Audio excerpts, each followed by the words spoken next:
Oke, bismillah. Assalamualaikum warahmatullahi wabarakatuh. Bismillahirrahmanirrahim. Alhamdulillahirabbil alamin. Wa bihi nasta'inu ala umurid dunya waddin. Allahumma shalli wa sallim wa barik ala habibina wa syafi'ina sayyidina wa maulana Muhammadin wa ala alihi wa ashabihi ajma'in. Amma ba'du. Bismillah. Kita lanjutkan ngaji kita setiap malam Kamis. Malam ini kita ketemu lagi dengan Muhammad Iqbal. Dulu Muhammad Iqbal ini pernah kita angkat, saya lupa ya tahun berapa ya, 2014 mungkin, 2014. Ketika masuk ke para filosof eksistensialis. Iqbal salah satu tokoh eksistensial yang kita angkat zaman itu, 14 berarti 2 tahun yang lalu. Sekarang kita angkat lagi, sedikit geser fokusnya ke salah satu pikirannya, yaitu tentang perfect man, insan kamil. Oke, kita mulai ya. Bismillah. Santai-santai aja. Sambil tidur boleh. Pijet-pijetan juga boleh. Asal cowok sama cowok. Nanti kalau sana sama sini pijet-pijetan aku pingin kok. Jadi sendiri-sendiri ya, enggak apa-apa, santai aja. Jadi malam ini kita mulai dengan Muhammad Iqbal. Riwayat hidupnya, detailnya silahkan dibaca sendiri.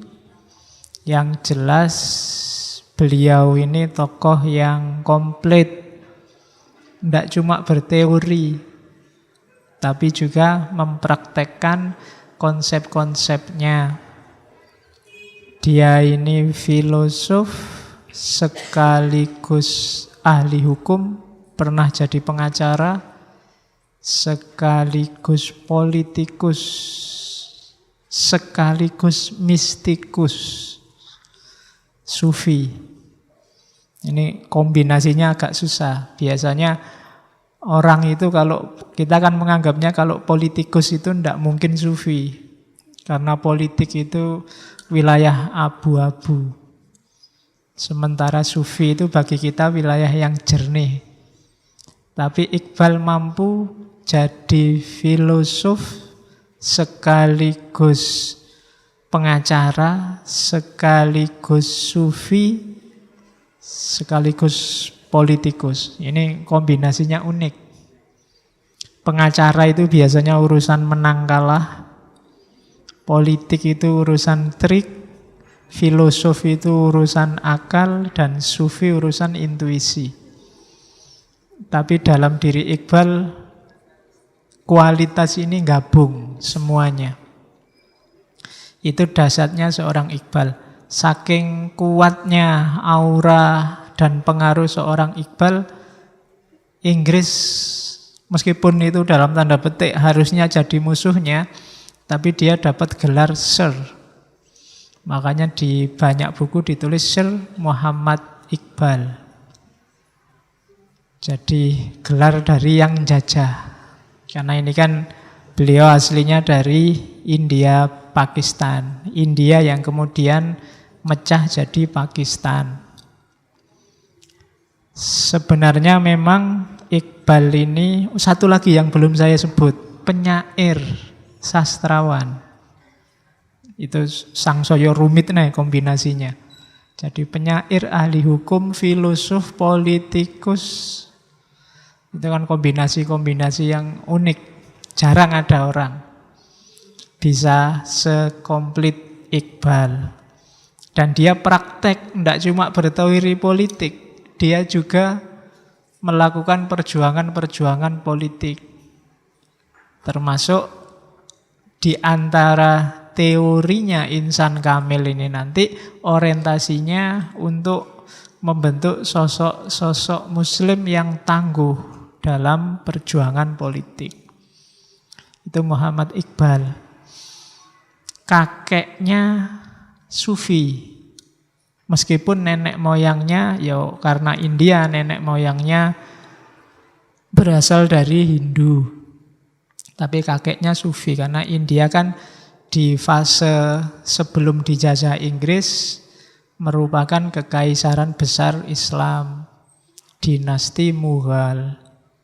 Meskipun nanti jatuh, terus India berada di bawah jajahannya Inggris. Dan Iqbal lahir di era ini. Kakeknya Sufi, ayahnya ini namanya Syekh Nur Muhammad. Kakeknya namanya Syekh Muhammad Rafiq. Dan Iqbal ya karena lahir dari keluarga, kalau di sini mungkin kelompoknya bangsawan lah, terjamin hidupnya. Dia juga pinter, dia dididik secara bagus, tidak cuma di sekolah-sekolah Islam, tapi juga di sekolah-sekolah bentukannya Inggris zaman itu. Nanti ada salah seorang tokoh yang sangat mempengaruhi dia, namanya Sir Thomas Arnold. Kalau dari sisi pengaruh, nanti pikiran-pikirannya banyak dipengaruhi tokoh-tokoh pembebasan Muslim India seperti Syekh Waliullah Ad-Dehlawi. Disebut Ad-Dehlawi karena aslinya dari Delhi. Dan yang kedua Ahmad Khan. Ahmad Khan ini juga dapat gelar Sir Ahmad Khan. Kapan-kapan kita jelajahi pikiran-pikiran beliau, tokoh-tokoh dari India. Dua orang ini sangat berpengaruh nanti, termasuk Sir Thomas Arnold dalam kehidupannya Muhammad Iqbal. Jadi dengan latar belakang semacam itu, termasuk kuliahnya dia sempat di Cambridge University Inggris, dan dia juga sempat kuliah di University of München, Jerman. Bukan klub sepak bola ya, München nama kota. Oke, dari situ dia banyak menimba ilmu barat. Jadi ilmunya lengkap, ilmu timur dan ilmu barat. Nanti pentingnya peran Iqbal ini di Pakistan bikin nanti di Pakistan ada Iqbal Day. Iqbal Day itu Hari Iqbal. Di Indonesia nggak ada ya tradisi ada Hari Kartini. Nah itu nama tokoh. Hari Soekarno nggak ada, apalagi Hari Soeharto. Ya, kalau Iqbal Day itu tanggal 9 November, tepat Rebo minggu lalu. Sebenarnya harusnya saya ngangkat Iqbal ini Rebo kemarin, cuma karena sebelumnya saya sudah ngomong Nietzsche. Kalau setelah Nietzsche saya ngomong Iqbal, khawatirnya nanti kamu isi pikirannya hanya model-model eksistensialis saja. Jadi ya tak selingilah pakai Weber yang agak bau supranatural. Jadi teori itu kan baunya ada dua. Kalau pakai teorinya orang Cina ada teori yang, ada teori yin. Iqbal ini golongannya yang. Minggu-minggu depan kita ketemu Ibnu Arabi, ini golongannya yin. Jadi ada yang agresif, ada yang defensif. Ada yang harus aktif, ada yang harus pasif. Mana yang lebih benar? Ya saya selalu bilang ini kayak senjata. Kalian makainya harus pas.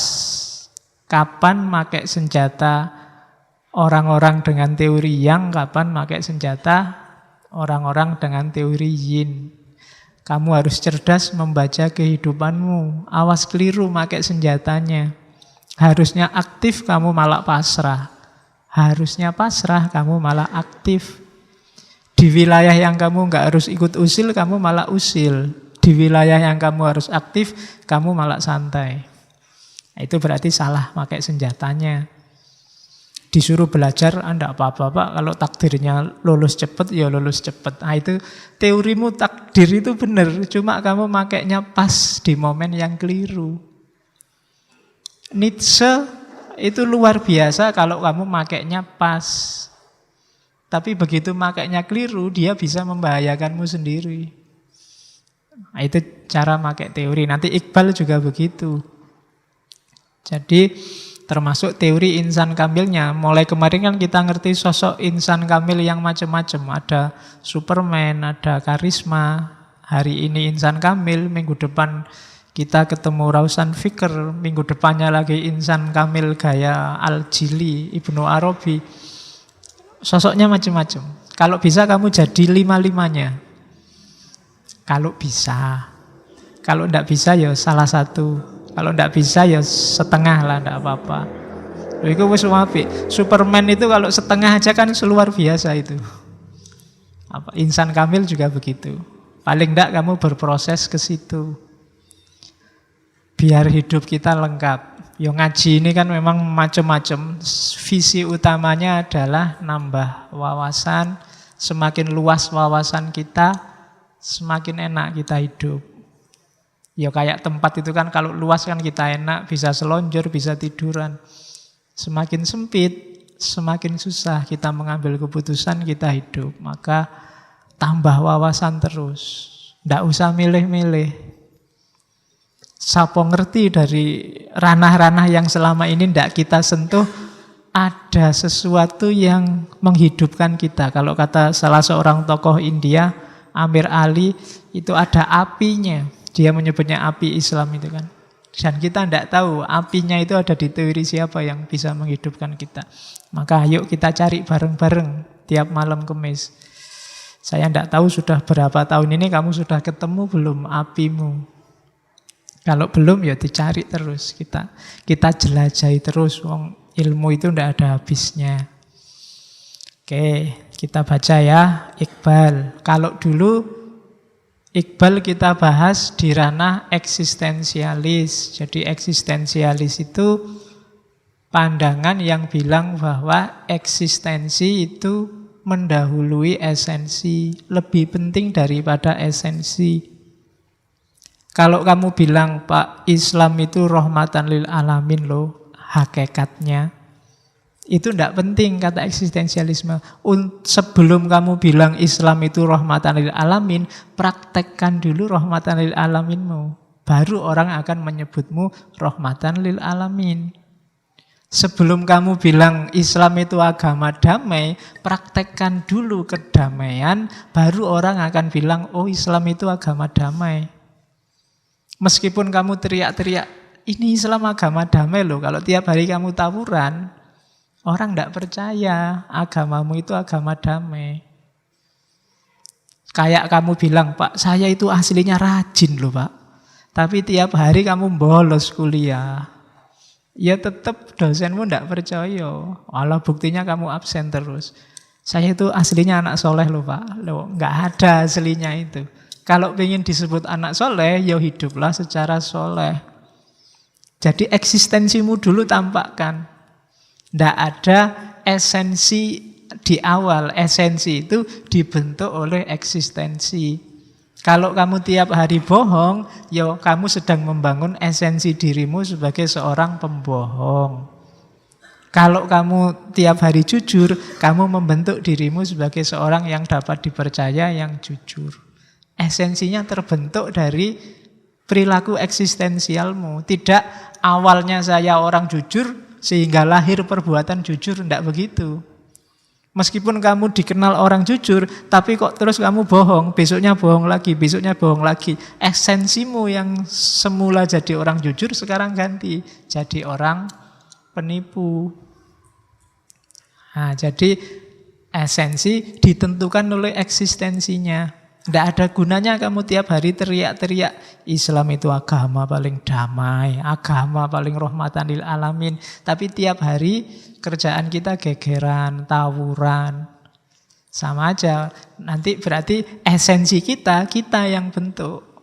Makanya Nabi bilang kadang-kadang Islam itu mahjubun bil muslimin. Karena kita membangun esensi Islamnya secara tidak seperti yang ideal kita inginkan.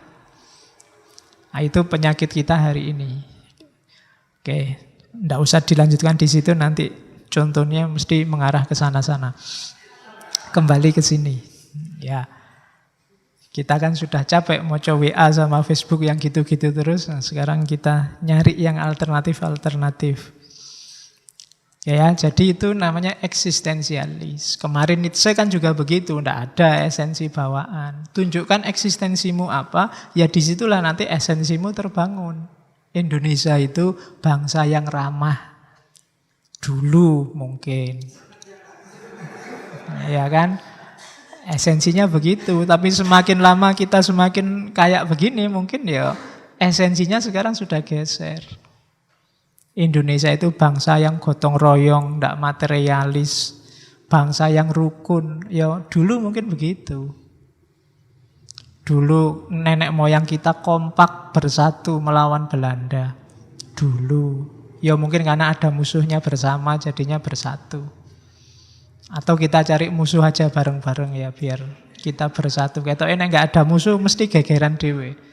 Itu bisa kamu pelajari dari sejarah kerajaan-kerajaan itu kan, Singosari, Mojopahit.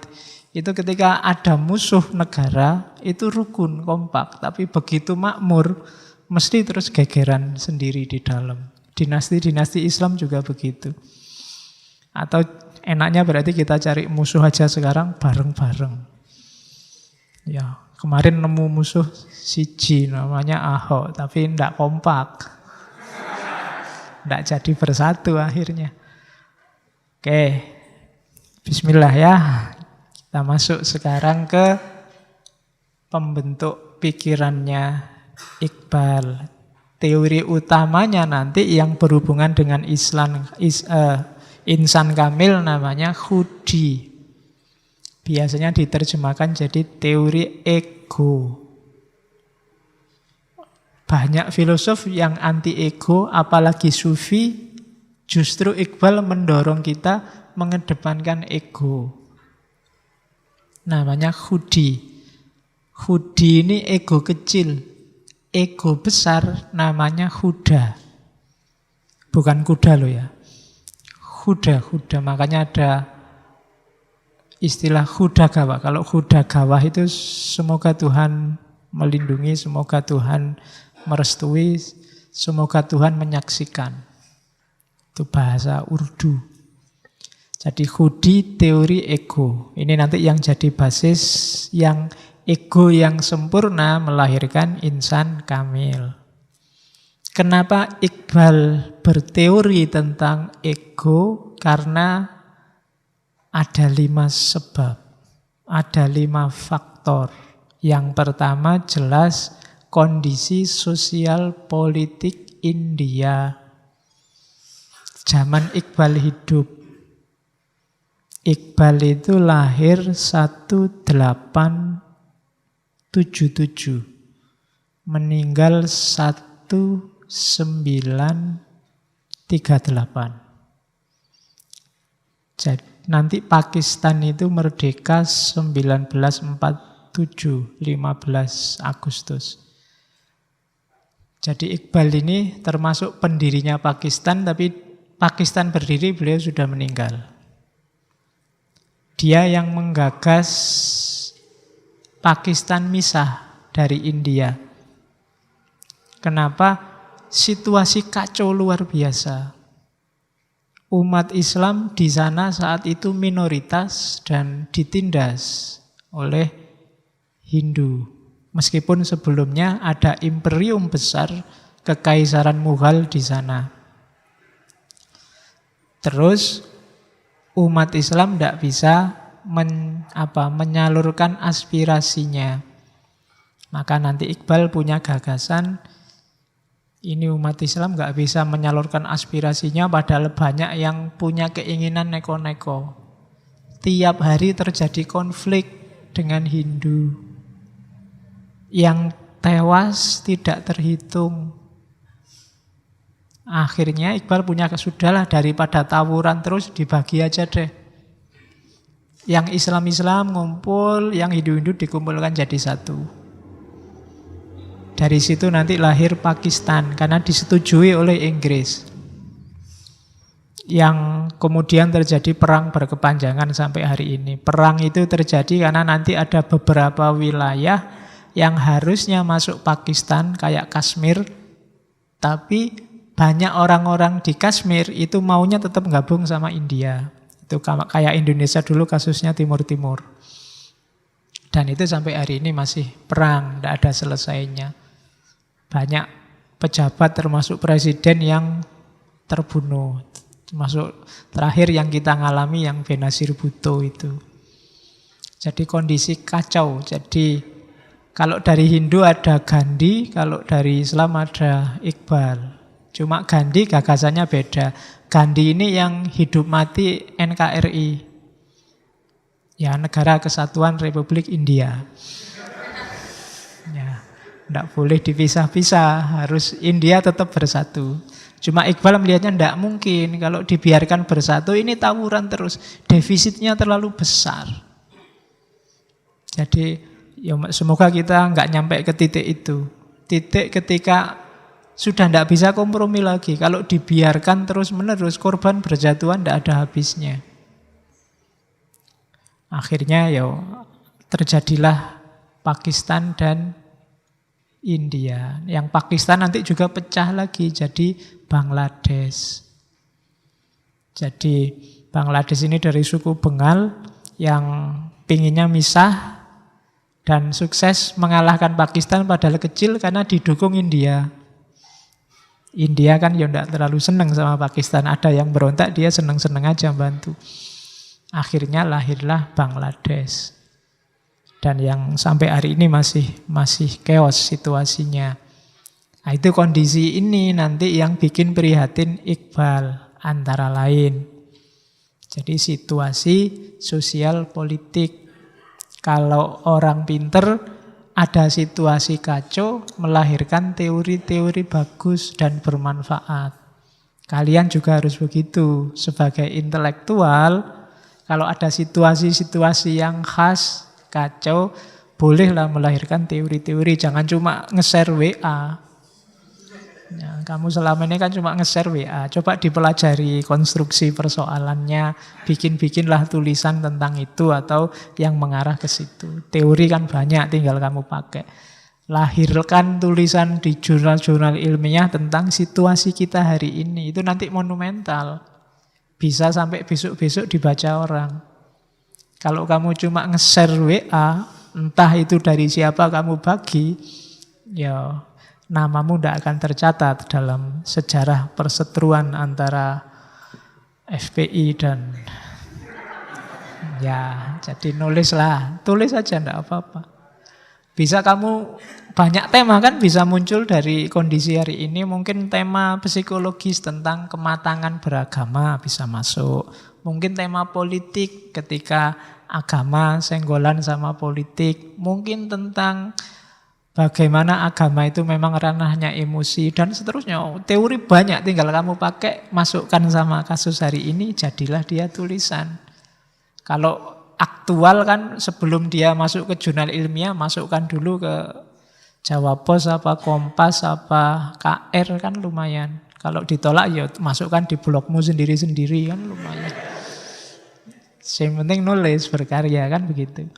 Nah, kayak Iqbal ini situasi chaos di negaranya melahirkan konsep-konsep besar, teori-teori besar yang nanti dipakai oleh para penerusnya untuk mendirikan negara namanya Pakistan.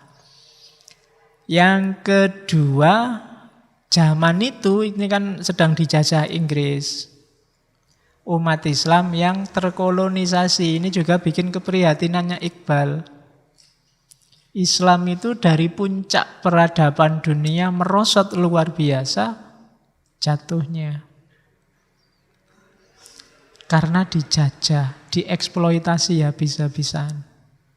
90% negara-negara yang dijajah di awal-awal abad 19 itu ya populasinya Muslim. Ada apa dengan umat Islam? Itu yang jadi concernnya Iqbal. Yang bikin Iqbal prihatin lagi dan menggagas banyak pikiran adalah banyak yang terbaratkan. Bukan berarti barat itu jelek, tapi banyak yang blind imitation. Niru-niru barat, cok. Nggak punya jati diri. Jadi kehilangan identitas. Ya banyaklah contohnya. Banyak orang yang fotokopi aja. Orang barat pakai apa, sini juga pakai. Begitu pakai kayak barat, dianggap sudah modern. Nah itu blind imitation namanya. Niru tapi buta. Kalau bahasa Jawanya taklid buta. Jadi ikut-ikutan nggak ngerti alasannya apa. Kenapa kok kamu dari Android ganti iPhone? Nah, kelihatannya kok keren. Orang barat itu banyak yang pakai itu. Nah, itu namanya blind imitation. Nggak ngerti alasannya. Wong internetan nggak bisa, ngirim SMS saja masih gradul-gradul, HP-nya pakai yang terbaru. Kenapa? Yang lain pakai itu. Nah, itu blind imitation. Niru tapi nggak ngerti alasannya. Jokowi sekedar pakai jaket bomber gitu aja kan terus ribut semua pengen beli jaket yang sama. Nah, itu blind imitation. Jokowi dipinjemi anaknya, kebetulan punyanya itu. Loh ya kan kebetulan punyanya itu, terus ditiru. Gitu terus kamu lihat, wah kalau pakai jaket itu mungkin aku dianggap kayak Jokowi, mungkin gitu yang. Itu blind imitation. Nggak ngerti kamu pakai itu alasannya apa, niru itu alasannya apa. Zaman itu banyak yang niru barat. Apapun yang terjadi, blind imitation itu di mata Iqbal jelek. Karena itu menunjukkan lenyapnya individualitas. Apakah itu barat, apakah itu Arab, apakah itu apalagi lah yang sering dikiblati orang. Itu menunjukkan kehilangan identitas. Kemudian dua yang terakhir ini mirip. Fatalist thinking sama wahdatul wujud. Ini mengkritik tradisi sufi, tradisi kalam yang cenderung melenyapkan individu. Tradisi kalam yang jabariyah itu kan kita tidak ada hak apa-apa, kita tidak punya daya apa-apa. Hidup ini sudah takdirnya Allah 100%. Itu fatalis. Ada lagi gaya sufi yang wahdatul wujud itu. Kita itu tidak ada, yang ada hanya Allah. Kan ada yang kayak gitu. Wong Allah itu menciptakan kita biar kita ada, terus menyembah dia, mengabdi padanya. Tapi katanya kelompok ini, katanya Iqbal, malah kita dianggap tidak ada. Harusnya ya kita tetap ada dengan tugas mendekati, mengabdi pada Allah. Lah kalau kita nggak ada, semuanya serba Allah ya. Hidup ini tidak jalan dong, tidak fungsional dong. Wong semuanya Allah, semuanya ada skenarionya. Ngapain kita dikasih akal, ngapain kita disuruh aktif ijtihad dan lain-lain. Ini menggejala di dunia Islam. Ketika Islam kalah, itu kecenderungannya tradisi sufinya subur. Dalam cermatan Iqbal, satu di antara dua. Kalau enggak tradisi sufinya subur, tradisi fikih yang kaku yang hidup. Itu ciri-ciri orang kalah. Karena kalau sudah kalah kan terus, kalau di sufi kan, alah hidup ini cuma sementara, enggak hakiki. Hidup ini penjara bagi kita umat Islam. Jadi itu gaya sufi. Kalau gaya fikih yang kaku, jangan percaya dengan kebaikan, dengan kemajuan barat, kemajuan di luar itu semua tipuan. Kitalah yang paling benar, yang paling baik. Meskipun ditunjukkan banyak bukti bahwa kita mundur, enggak, itu sebenarnya bukan mundur. Barat itu majunya semu. Nah, itu enggak terima kalau ada yang lain maju. Cara berpikirnya kaku. Nah, ini gejala di kita. Oke, 5 hal ini nanti yang membentuk pikiran-pikirannya Iqbal. Cuma kita tidak akan bahas semua. Kita fokuskan ke insan kamilnya. Yang pertama tadi, dia mengkritik esensialisme. Tidak ada esensi itu. Kita yang bikin. Hidup ini ya, sifatnya evolutif. Bisa berubah dan ada tujuannya. Maka ayo kita bikin cita-cita. Jangan biarkan dirimu mengalir begitu saja. Kalau mengalir begitu saja, tidak jelas tujuanmu kemana. Ya kalau alirannya pas enak, kamu terbawa ke wilayah yang enak. Kalau enggak, susah. Kalau kamu kebawa arusnya masuk ke tempat pemandian umum perempuan, enak. Tapi kalau arusnya pas masuk ke orang-orang yang bikin WC di belakang rumah itu, ya susah kamu nanti.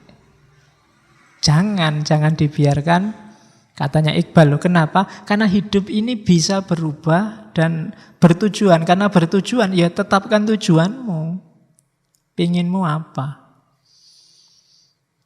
Kamu harus jelas. Jangan pasrah pada takdir. Kitalah yang bikin nasib sendiri. Itu maunya Iqbal. Tidak usah esensi-esensian lah. Saya ini aslinya Pak. Orang biasa kan gitu. Saya ini aslinya keras Pak. Tidak usah ngomong asli-aslian. Kamu pingin apa? Pingin membangun dirimu jadi apa? Ya maklum Pak, saya orang Jawa. Orang Jawa itu kan cenderung santai. Loh kalau kamu nggak nyaman dengan santaimu, bentuk dirimu yang nggak santai. Bisa. Jadi maunya Iqbal itu. Kita adalah makernya. Maker of his own destiny. Kitalah yang menentukan takdir kita sendiri. Kalau tidak percaya, yuk coba hidupmu itu. Sekarang aja haus misalnya. Ini saya bisa tetap haus, bisa hausnya hilang. Tergantung saya mau minum teh ini apa enggak. Kalau tak minum berarti hausku hilang. Kalau enggak, ya tetap haus. Berarti yang menentukan saya tetap haus apa enggak, ya aku. Dan memang mekanisme hidup kita oleh Allah diatur begitu. Jadi kita punya daya untuk milih nasib kita sendiri. Nah, sekarang tak atur.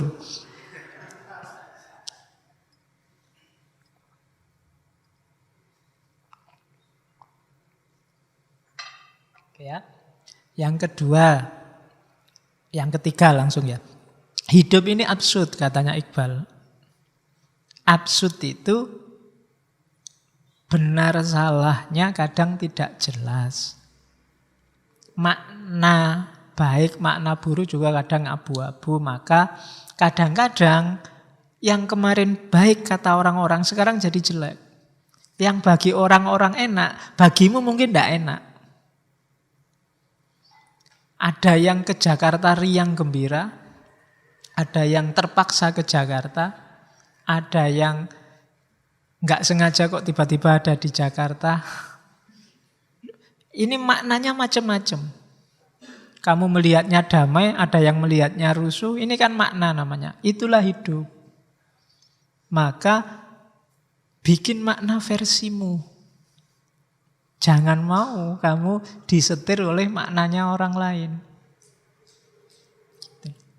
Jangankan yang baik buruk, kadang cakep dan tidak cakep aja kan ya macam-macam. Bagimu mungkin yang kayak gitu itu cakep. Ada yang suka yang kulitnya putih, ada yang tidak suka Pak, terlalu putih, jelek, pucet, yang agak-agak anu dikit. Ada yang saya suka yang hitam banget Pak, itu sip itu. Ada yang lo itu kan makna yang kamu bikin. Cantik yang sejati kayak apa ya susah. Kamu bilang, kan banyak yang ngomong Cleopatra Pak zaman dulu cakep. Kalau kamu lihat deskripsinya Cleopatra dari narasi-narasi yang ada itu jelek. Dia agak gendut, perutnya agak melebar, kemudian lambenya agak kandel, bibirnya agak tebal. Itu kalau hari ini mungkin menurut saya kategorinya jelek. Kamu lihat patungnya Ken Dedes. Itu katanya paling cantik zaman itu. Kalau kamu lihat, enggak ada apa-apanya. Sama cantik versimu sekarang loh. Tapi mungkin orang zaman dulu lihat cantik versimu sekarang, mereka juga kayak gitu kok cantik. Ya kan? Kamu lihat perempuan langsing, itu kamu anggap, oh itu bagus Pak, seksi. Tapi bagi yang orang zaman dulu mungkin standar seksi bukan yang gitu, yang justru yang agak gendut sedikit itu. Ya kan, kayak di India itu patung-patung kesuburan kan agak gendut dikit. Karena perempuan yang agak gendut itu konotasinya subur. Daripada yang kering, kerempeng. Loh ya, logikanya begitu. Jadi makna cantik tidak cantik ternyata situasional. Siapa yang memaknai kapan dan di mana. Ya kalau sama ya susah kan. Nanti semua nyari yang cantik kayak gitu, yang cantik kayak gini gak ada yang milih. Ya kan? Itu bikin putus asa yang merasa ndak cakep. Buktinya kan ndak. Kadang-kadang yang jelek nikah duluan, yang cakep ndak laku-laku.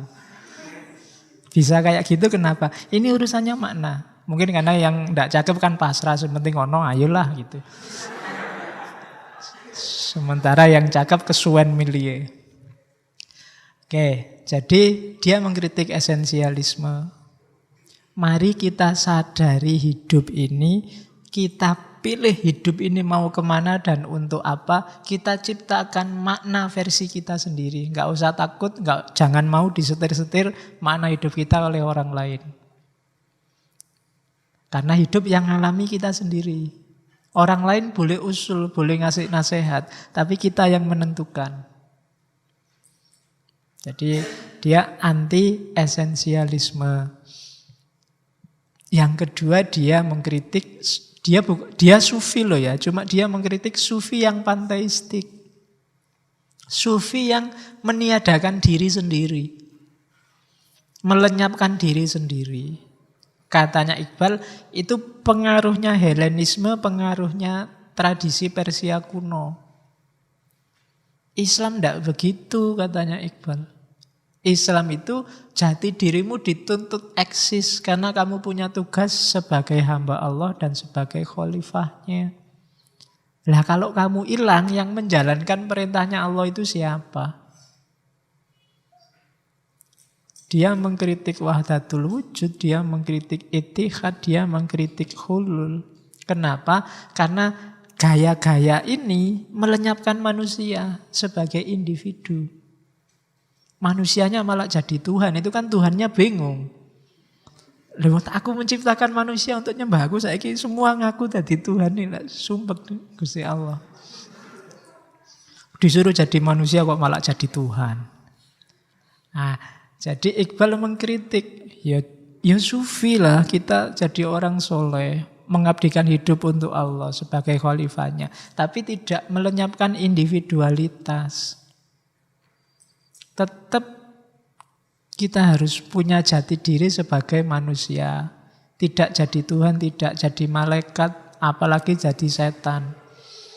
Apalagi jadi binatang, apalagi lebih rendah daripada binatang. Kan ada yang semacam itu. Jadi dia yang kedua dia mengkritik panteisme. Setelah dia mengkritik esensialisme. Oke. Terus itu ya, berawal dari dua kritik itu dia mulai membangun teori tentang ego. Cuma diawali dari asumsi manusia itu tidak cuma aktus tapi juga potensia. Ini yang saya bilang tadi, kamu jangan nyerah, jangan pasrah begitu saja dengan kondisimu. Kenapa? Dalam diri manusia itu ada jutaan potensi. Terserah kamu, pingin menampilkan yang apa.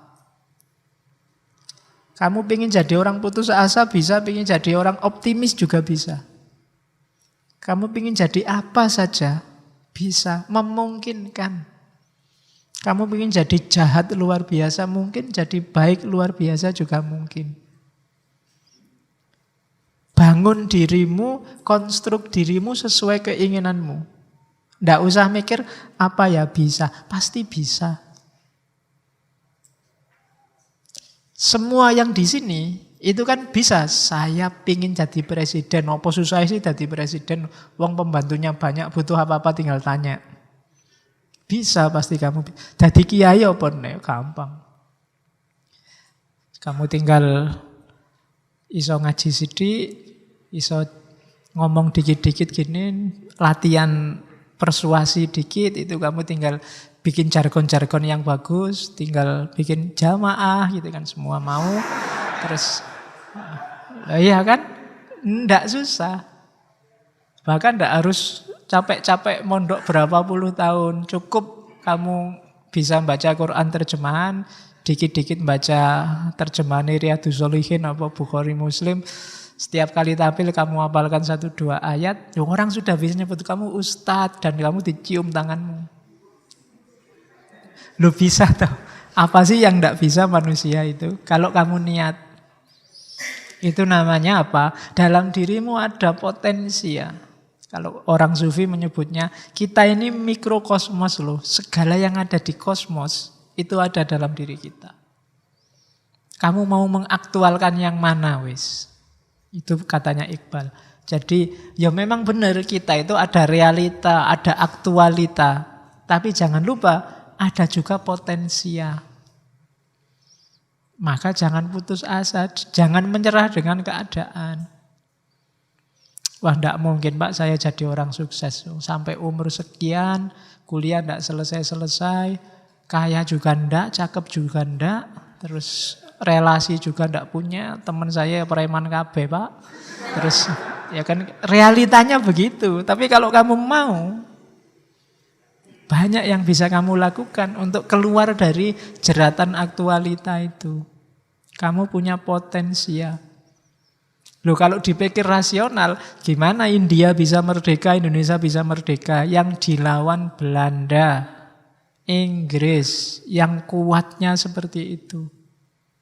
Jepang, yang punya harakiri, yang punya pasukan bunuh diri, kamikaze itu yang punya.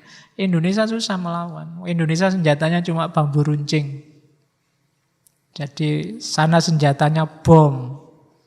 Pakai senjata api. Kamu punya ilmu apa aja, punya jurus silat kayak gimana.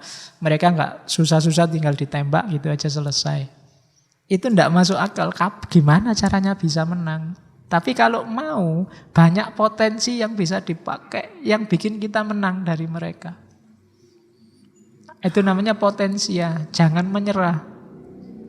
Jalannya masih banyak dan dayamu masih tersedia. Kalau kamu mau dipakai untuk apa saja bisa.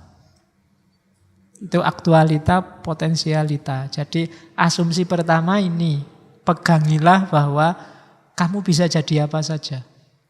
Kamu sekarang kagumnya sama apa, sama siapa. Kamu bisa jadi kayak begitu. Kamu pingin jadi kayak Ariel, yang iyalah, yang gonta-ganti itu sekarang gampang. Kalau sekedar gonta-ganti loh, asal uangmu banyak. Cari uangnya gimana Pak? Loh gampang. Asal kamu mau, jalannya banyak. Banyak yang masih muda-muda sukses loh. Kenapa kok kamu enggak? Ya karena kamu terlalu terlibat oleh aktualitasmu, aktusmu. Kamu tidak melihat potensi di mana-mana.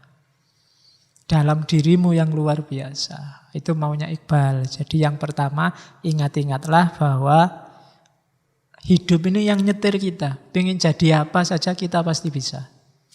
Asal niat dan sungguh-sungguh. Potensinya pasti ada. Terus asumsi kedua. Katanya Iqbal, kenapa Allah menurunkan kita ke muka bumi? Sebenarnya tugasnya dua sih. Satu untuk mengabdi menyembah Allah. Yang kedua sebagai khalifah. Urusan sama Allah lebih simpel, lebih gampang. Tugas berat kita sebenarnya sebagai khalifah. Jadi mewakili Allah untuk ngopeni alam semesta, ngopeni dunia. Itu khalifah. Kadang-kadang malah blunder, kita yang jadi khalifah malah kita yang ngerusak. Tugas kita itu. Kalau tugas vertikal, hubungan kita mengabdi pada Allah, itu relatif sederhana. Lebih mudah. Keliru pun urusannya tidak panjang-panjang. Karena Allah sayang kita, Maha Pemaaf. Tapi urusan sebagai khalifah ini yang butuh banyak dimensi. Tidak sekedar ujuk-ujuk kamu ingin memakmurkan dunia. Prasyaratnya banyak. Jadi kamu bebas, kamu punya banyak potensi, tapi ingat-ingatlah tugas utamamu sebagai khalifah. Itu yang kedua, asumsinya. Yang ketiga, sadarilah kondisimu sebagai Adam. Jadi kita kan sering bilang bahwa kita diturunkan oleh Allah ke bumi itu rugi. Dulu enak-enak di surga sih, ngapain Adam itu kok mau-maunya makan buah yang tidak penting gara-gara dirayu oleh perempuan namanya Hawa. Kan kita selalu mikirnya begitu. Nggak, katanya Iqbal, ya memang skenarionya Allah gitu. Kita belum jadi manusia sebelum kita diturunkan ke muka bumi. Daung kita ini ada nafsunya, ada hasratnya, ada akalnya. Yang kayak gini-gini ini kan ciri eksistensial manusia. Di surga ini tidak butuh semua. Di surga kamu cuma disuruh seneng-seneng tok. Mikir tidak bisa. Nggak ada enak, nggak enak. Surga itu pokoknya enak tok. Kamu bisa, katanya di surga itu, kalau mengulang perbuatan, tambah lama tambah enak. Makan, sekarang enak. Makan lagi lebih enak dari yang tadi. Makan lagi lebih enak lagi. Gitu juga begitu. Sekarang enak lagi, tambah enak lagi, terus tambah enak lagi. Loh enggak gitu itu apa kamu? Kebalikannya di dunia, kalau di dunia kamu makan sekarang enak, piring pertama, piring kedua sudah turun derajat enaknya, piring ketiga apalagi, piring keempat kamu muntah sudah, nggak enak. Gitu juga begitu.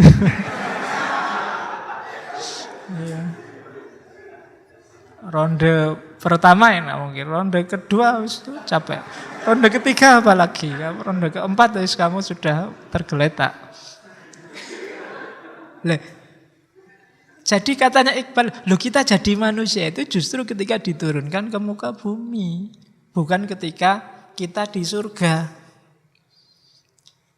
Jadi jangan mengutuk dunia, jangan mengutuk turunnya kita ke bumi ini sebagai dosa. Jadi justru begitu kita di bumi, akal kita hidup, insting kita hidup, nafsu kita hidup, ego kita hidup, kemudian kita ada jatah. Wong Allah sejak awal kan sudah ngomong, ini jailun fil ardi khalifah. Adam makan buah apa ndak, tetap nanti kita akan diturunkan ke muka bumi. Skenario-nya memang begitu. Cuma kesadaran ini orang yang sering hilang. Orang sering menyadari hidupnya itu tidak di sini, di bumi. Contohnya para sufi yang kesadarannya ada di langit. Atau orang yang melupakan kesadaran kekinian. Termasuk kelompok yang tadi dikritik, kesadaran imitasi. Itu berarti kan bukan kesadaran kini, kesadaran yang lain, kesadaran di luar sekarang dan di sini, yang dihidupkan sekarang dan di sini. Wong ini negara mana, kayak gimana cuaca hawanya, ya harusnya bajunya seperti apa. Itu kesadaran kekinian, jangan mengimitasi. Ya, saya sering ngomong kan kalau Indonesia cuacanya agak lenggap, agak panas, jadi pakai kaos sebenarnya lebih enak. Tidak pakai baju lebih kondusif untuk cuaca Indonesia. Dulu tapi sekarang tidak tahu. Makanya kamu lihat orang-orang zaman dulu, kostum-kostum Mojopahit, kostum-kostum patung-patung di candi-candi itu jarang yang pakai baju. Perempuan aja kan terbuka sampai atas. Karena memang mungkin kondisi hawanya yang lembab. Kamu pakai baju sebentar kan sudah basah semua, mulai kiri, kanan, atas, bawah. Karena memang hawa kita lembab. Nah, kadang-kadang kamu kalau hanya mengimitasi kostum di luar keindonesiaan, kadang-kadang ada masalah. Karena memang di sini itu gayanya beda. Nah, itu yang dimaksud oleh Iqbal, kesadaran manusia yang sekarang dan di sini. Bukan kesadaran akhirat, bukan kesadaran di luar sekarang dan di sini. Ini kritik terhadap kajian sebelumnya. Katanya Iqbal kan, kajian-kajian kalam, kajian-kajian fikih, ini terpisah dari kenyataan real sehari-hari. Di sini bahas apa, dalam kenyataannya yang terjadi apa.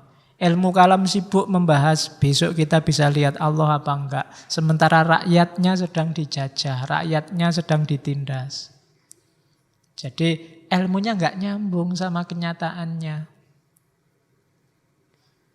Debat luar biasa tentang mana penistaan, mana bukan. Sementara dalam kenyataannya umat Islam sedang jungkir balik. Ada yang teror, ada yang korupsi, ada yang...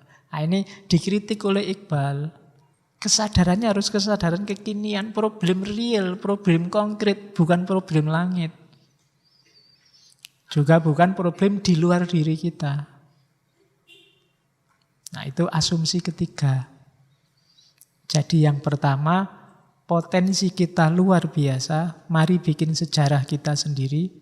Yang kedua, ingat-ingatlah tugas kita sebagai khalifah. Dan yang ketiga, sadarilah eksistensi kita sekarang di sini dan target-target kita. Itu ketiga. Jadi Adam dan kesadaran manusia. Oleh karena itu, mari kita bangun khudi. Baru masuk ke filsafat diri. Khudi itu gampang-gampangannya aku. Aku yang tegak berdiri. Aku yang jelas. Aku yang kokoh, yang mandiri. Kalau aku itu kokoh, biasanya tidak mudah terpengaruh. Dia punya jati diri. Kemarin waktu di Weber, syaratnya orang bisa punya karisma, itu ya personalitasnya harus jelas. Kalau kamu tidak jelas, orang susah memposisikanmu sebagai apa. Jadi setiap hal, setiap orang harus menegaskan keakuannya. Bahasa Inggrisnya I amness. Siapa aku? Itu kamu harus bisa jawab. Bukan nama loh ya, kalau nama sih semua bisa jawab. Tapi keakuan itu, kamu itu sosok yang kayak gimana sih, kamu harus jelas. Untuk bisa menjelaskan kamu itu sosok yang gimana, itu tidak serta-merta sekarang kamu itu apa. Tapi juga harapan-harapanmu ke depan, cita-citamu, yang kamu izinkan masuk ke dalam dirimu. Kamu jadikan pilar eksistensimu itu apa saja. Nah, itu khudi namanya, ego. Aku. Dalam kata-kata aku ada konotasi ketegaan, kemegahan. Jadi orang yang punya karakter, bahasamu sekarang. Jadi orang yang punya karakter itu kan biasanya punya karisma tersendiri. Dibandingkan yang ke utara ikut, ke selatan ikut. Nyari enaknya sendiri. Tidak mau mikir, yang mau mengalir saja kayak saya ceritakan tadi di depan. Ya, saya Pak mengalir saja. Ada enak yang diambil, ada nggak enak ya dihindari. Pokoknya nah, itu berarti kamu nggak punya planning. Kamu nggak tegas. Nggak punya karakter. Jadi ego itu adalah self. Bangun dirimu. Oke, cirinya ego itu apa? Kalau bahasanya Iqbal, kesendirian yang esensial. Jadi kenapa kesendirian? Karena ego itu hakmu sepenuhnya. Orang lain gak bisa intervensi. Misalnya semua yang di ruangan ini menganggap ngaji ini bikin ngantuk. Tapi kalau kamu tidak ngantuk mau apa? Itu kan hakmu sepenuhnya. Semua yang di ruangan ini nganggap tema Iqbal itu penting. Tapi mungkin salah satu nganggap tema itu tidak penting. Dan tidak ada orang bisa mbok penting. Oh bagiku tidak penting. Mbok dianggap penting. Tidak bisa. Kamu sudah nganggapnya tidak penting. Tidak bisa ditipu. Itu berarti ego. Beda sama orang yang ikut ke kiri, ikut ke kanan tadi. Ya menurutku sih tidak penting. Tapi gimana lagi? Nah itu berarti kamu nggak jelas. Ego itu memang kesendirian esensial. Orang bisa lihat tapi dia tidak akan ngerti aslinya. Yaitu di situ misalnya nikmat, sakit, kecewa. Itu kan kita, hanya kita yang tahu. Dokter mungkin ngerti, di situ saya tulis itu. Dokter mungkin ngerti bahwa kamu sedang flu, kepalamu mesti pusing. Cuma pusingnya kayak apa, hanya kamu yang ngerti. Kamu baru saja diputus, mesti kamu stres ya. Ya, orang hanya lihat dari luar, tapi derajat kesetresannya kayak apa, itu hanya kamu yang tahu. Atau jangan-jangan kamu tidak stres, ya kamu sendiri yang tahu. Cuma kamu pura-pura stres saja biar nggak kelihatan. Enggak, jadi aku tidak stres. Cuma kalau tidak stres kan nanti dianggap kemarin itu tidak serius. Pura-pura stres Nah, padahal kamu seneng mungkin, alhamdulillah diputus. Sejak kemarin mau tak putus enggak bisa-bisa. Kan ada yang kayak gitu. Loh, itu hanya kamu yang tahu. Itu cirinya ego. Ya orang kadang menyebutnya ya semacam pengalaman batin lah. Pengalaman individual. Yang kalian rasakan dengan ngaji ini, itu khas. Setiap kepala khas. Setiap orang khas. Memaknainya pasti sesuai versinya sendiri-sendiri. Tidak bisa ditanya. Kalau tak tanya, saya yang tanya, mesti kamu basa-basi jawabnya. Wah bagus Pak, wah enak Pak, mesti gitu. Karena kamu takut pada saya. Temanmu tanya mungkin juga gitu. Kamu ikut alur pikirnya temanmu. Tapi yang kamu rasakan sendiri hanya kamu yang tahu. Itu cirinya ego. Nah orang yang tidak punya, yang dirasakan sendiri ini loh. Biasanya orang yang kehilangan jati dirinya, kehilangan egonya. Kadang orang menyebutnya tidak punya pendirian. Tidak bisa membaca dirinya sendiri. Penting tidak ngaji tadi? Tidak tahu ya. Emangnya penting ya kayak gitu-gitu itu.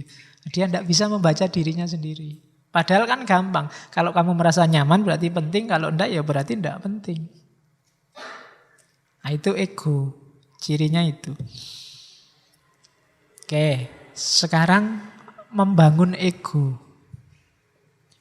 Untuk membangun ego ada dua modalnya yang paling besar, yaitu kebebasan dan kreativitas.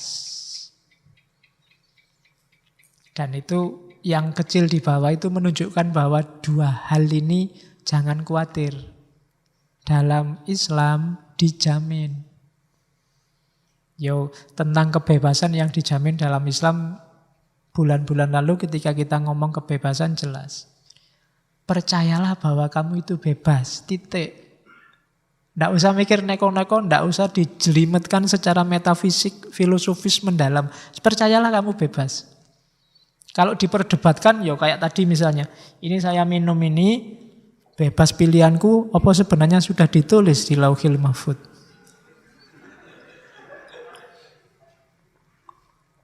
Ini kan diskusinya panjang. Tapi biarlah, nggak usah dibahas itu. Yakinlah bahwa kamu bebas. Titik. Ya didiskusikan panjang, tapi untuk praksis hidup kita, yakini itu bebas, maka kita bisa kreatif, milih, menentukan nasib kita sendiri.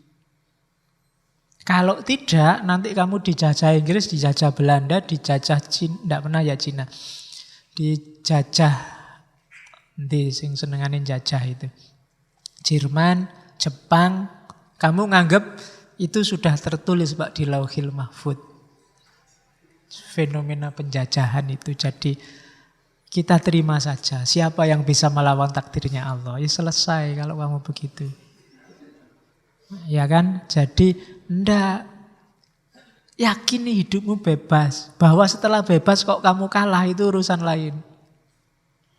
Kreatif. Bangunlah, Pak, saya cita-citanya pingin jadi apalah sesukamu. Bikin sendiri. Jangan ikut-ikutan. Syaratnya 2. Egomu tidak akan bisa dibangun kalau kamu merasa dirimu tidak bebas. Begitu kamu merasa nggak bebas, kamu buka dirimu untuk diatur orang lain. Ini sumber masalah biasanya. Begitu kamu rela diatur orang lain, ya sudah, jati dirimu hilang. Jadi bebas dan kreatif. Katanya Iqbal, kalau tidak percaya bahwa Islam itu menunjukkan, membolehkan kebebasan, coba dilihat. Di Islam itu ada, di kita kan yakin bahwa risalah sudah berakhir dan kita dibolehkan ijtihad. Ketika ada deklarasi bahwa Nabi Muhammad Rasul Pamungkas, Islam ini adalah risalah terakhir. Ini kan menunjukkan bahwa setelah ini tidak ada wis, kita nggak diatur-atur lagi. Berarti apa? Ya silahkan kamu atur hidupmu sendiri. Setelah ini kita boleh ijtihad. Kalau tidak ditulis di nas, tidak ada di syariat. Itu menunjukkan apa? Kita diizinkan untuk mikir sendiri, menentukan nasib sendiri. Jadi katanya Iqbal, tidak.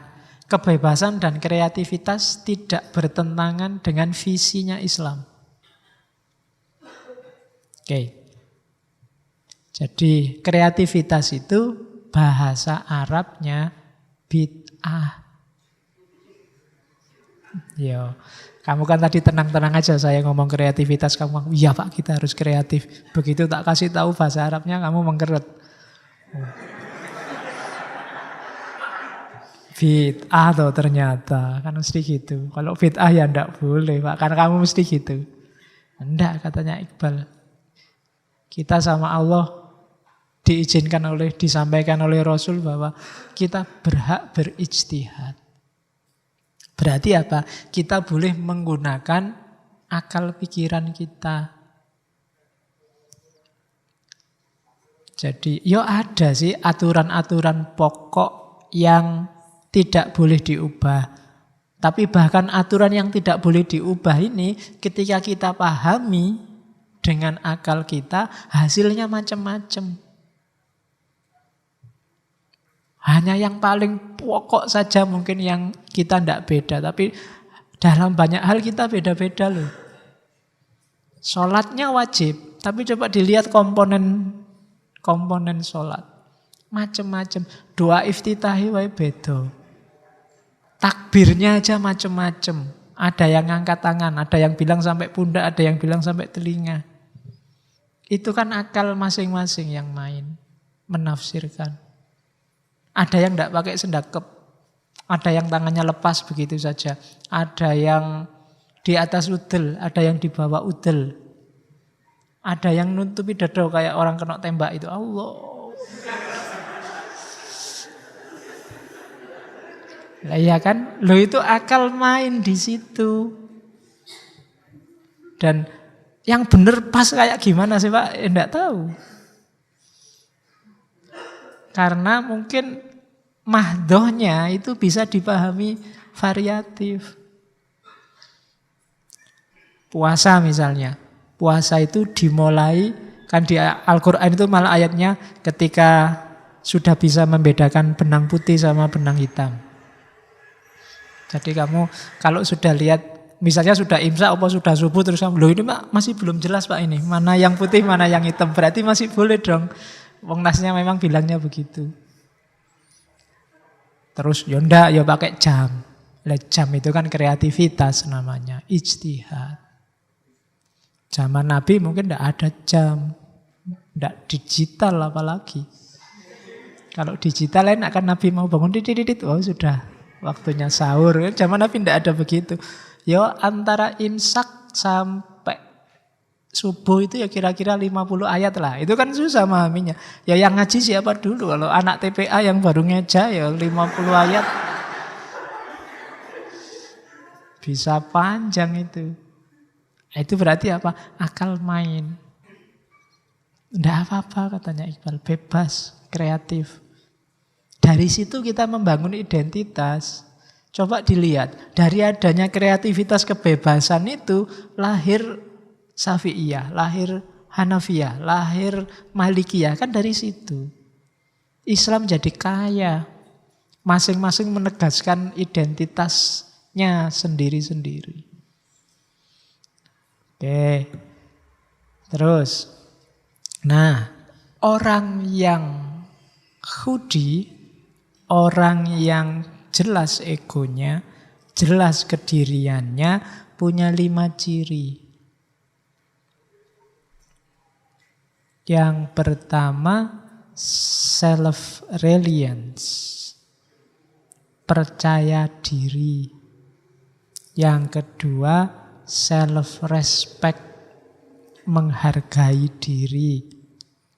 Yang ketiga, self-confidence, yakin pada dirinya sendiri. Yang keempat, self-preservation, menjaga diri. Karena dia yakin benar ya dia self-preservation. Dan yang kelima, self-assertion, menegaskan diri. Jadi orang yang tegas identitasnya itu biasanya percaya diri. Saya sering bilang di antara cirinya orang yang percaya diri itu tidak cerewet nyari kesalahannya orang lain. Dia sudah yakin dirinya benar. Dan tidak butuh bukti bahwa yang lain salah baru jelas aku benar. Karena dia sendiri sudah mengaku yang benar ya menurutku yang gini ini ya sudah. Biasanya yang masih nyari-nyari salahnya yang lain itu masih belum yakin benar dengan miliknya. Dia butuh diyakinkan dengan, loh itu loh salah, berarti yang benar ini. Tidak percaya diri. Jadi buktikan bahwa kamu percaya diri dengan kebenaranmu. Jadi karena kamu percaya dengan kebenaranmu, kamu tidak butuh untuk menilai salahnya orang lain. Tidak usil dengan benar salahnya orang lain. Karena ya aku yang benar. Tidak perlu aku usil, menurutku yang lain ya tidak pas. Sudah. Tapi kalau kamu masih cerewet dengan miliknya orang lain, itu menunjukkan sebenarnya kamu tidak pede dengan kebenaranmu sendiri. Maka orang yang beratribut khudi itu percaya diri, tidak gampang dipengaruhi. Yang kedua, menghargai dirinya sendiri. Tidak memandang rendah dirinya dan tidak merendah-rendahkan orang lain. Dia melihat dirinya berharga tanpa harus merendahkan yang lain. Justru ketika dia merendahkan yang lain, menunjukkan dirinya sendiri rendah. Jadi self-respect, hargai dirimu. Ya menghargai diri itu jangan sampai keluar yang jelek-jelek dari dirimu, dari mulutmu, dari perbuatanmu, bahkan dari hatimu. Itu menghargai diri. Kalau menghargai diri aja tidak bisa, ya menghargai orang lain susah. Itu cirinya orang yang ego. Yang ketiga, yakin. Ini lebih mantap dari percaya. Confidence. Biasanya kalau bahasa Indonesia ini dilawankan dengan minder. Dalam banyak hal mungkin kalian bisa, tapi tidak ada gunanya kebisaanmu itu karena kamu tidak punya self-confidence. Tidak yakin dengan dirimu sendiri. Apa iya Pak saya bisa? Nah, itu pertanyaan paling berbahaya. Karena dengan itu menunjukkan kamu tidak yakin dengan kemampuanmu sendiri. Mending kamu yakin terus gagal daripada kamu nggak gerak-gerak karena selalu tanya apa iya saya bisa. Mending kamu nulis saja dan hasilnya jelek daripada kamu mikir apa bisa Pak saya nulis yang bagus ya? Apa bisa saya? Ya wis, ndak jadi-jadi, ndak jalan-jalan. Self-confident. Percayalah dirimu bisa. Kalau nggak bisa, akan kelihatan kelemahanmu di mana dan diperbaiki. Tapi kalau kamu nggak ngapa-ngapain, ya sudah. Kayak kamu nulis tesis, apa skripsi, apa disertasi. Itu kalau kamu kesuwen mikirnya, ini bisa nggak ya aku bahas tema ini ya? Jangan-jangan nanti bukunya susah. Jangan-jangan nanti ya nggak jalan-jalan. Maju aja. Nanti kalau ada salahnya di mana kan ada yang baca, kan ada yang bimbing, kan ada yang nguji meluruskan. Nah nanti kalau nggak ketahuan Pak, jeleknya di mana? Alhamdulillah. Ya, bisa lulusnya lebih cepat. Jadi yakinlah pada dirimu. Itu menunjukkan egomu mantap. Yang keempat, self-preservation. Karena kamu yakin dirimu bisa, maka ya kamu menjaga dirimu. Tidak menyia-nyiakan bakatmu. Tidak membuang-buang kemampuanmu. Tidak menghabis-habiskan energimu untuk yang tidak penting. Itu namanya self-preservation. Yang kelima, self-assertion. Self-assertion itu menegaskan dirinya terus-menerus. Aku bisa. Aku mampu. Aku ini muslim yang baik kok. Aku ini mahasiswa yang rajin kok. Aku ini itu menegaskan diri terus-menerus. Cirinya itu. Kalau kita tidak punya 5 ini, kita tidak akan jadi sesuatu. Kalau ada yang ingin jadi artis, ya harus yakin bahwa kamu bisa jadi artis. Meskipun figuran bagian dipukuli, bagian ditendangi, tapi bisa. Jangan khawatir. Kalau ada yang ingin jadi ustadz, kamu bisa jadi ustadz. Meskipun mungkin di awalnya masih grogi, keliru-keliru, enggak apa-apa. Lama-lama lanyah, lama-lama lancar. Kalau ada yang ingin jadi dosen, pasti bisa. Meskipun awalnya grogi. Itu namanya ego. Bentuklah, kuncinya di dirimu, bukan di yang lain. 5 ini kan kuncinya dalam diri kita semua. Oke, tujuannya kemana sih Pak? Kok membangun ego yang semacam itu? Tujuannya apa? Ya biar kita jadi sesuatu kalau bahasanya Iqbal. Kalau kita pribadinya sudah mantap, tinggal diarahkan. Kalau kitanya sendiri pribadinya masih labil, dibentuk apa aja enggak bisa. Jadi ego itu dimantapkan untuk menjadi sesuatu. Wes kamu ingin jadi apa? Kalau egomu kuat pasti bisa. Tapi kalau kamu labil, ya susah menggapai targetmu, menggapai cita-citamu. Jadi tujuannya ego kata Iqbal bukan to see something, tapi to be something. Menjadi sesuatu. Bukan untuk memahami sesuatu apa untuk melihat sesuatu. Karena to be something, menjadi sesuatu, maka prosesnya evolutif terus. Evolutif itu kayak tadi pengen jadi ustadz. Pertama groginya 90%. Besok tinggal 80, besoknya lagi tinggal 70, besoknya lagi 60. Lama-lama ngomongnya lancar. Mungkin ada yang tanya, Pak Faiz kok ngomongin ya bisa terus. Loh ya kalau keseringan. Salahmu sendiri disuruh ngomong terus tiap malam Kamis. Awalnya ya rodok mikir-mikir nyari bahan. Lama-lama lancar. Kenapa? Sudah jadi habit. Wis biasanya ngono wis tenang aja lah. Baca dikit-dikit enggak apa-apa. Karena wis sudah terbiasa. Loh kalian juga bisa kok. Kalian sama saya kan dekat. Jaraknya. Ya. Mesti iso, enggak usah khawatir. Ya kapan-kapan misalnya saya malam Kamis enggak berhalangan, salah satu boleh mewakili di sini. Dibagi 5 menitan. Nah, giliran 5 menit. Loh, ya enggak apa-apa tuh ya, latihan. Ya. Enggak cuma nulisnya. Sekarang kan nulisnya bisa gantian, ada beberapa yang hari ini mau bikin buku itu nulis. Awalnya kan saya, besok kalian. Yang di sini juga bisa begitu nantinya.